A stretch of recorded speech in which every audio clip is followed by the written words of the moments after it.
ఆద్యంతము లేని అమరానందమే ప్రేమ. ఏ బంధము లేని తొలి సంబంధమే ప్రేమ. ప్రేమ దివ్య భావము, ప్రేమ దైవ రూపము.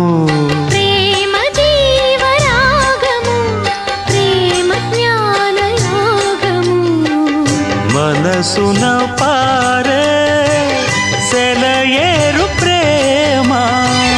అలసట తీర్చే చిరుగాలి ప్రేమ. హద్దులేవి లేనిది అందమైన ప్రేమ. ఇవ్వు ఇవ్వు ఒక ముద్దు, ఇవ్వలేంది అడగవద్దు. వద్దు వద్దు అంటూ పోతే చిన్నదాన ఎప్పుడంట ఇచ్చేదంట.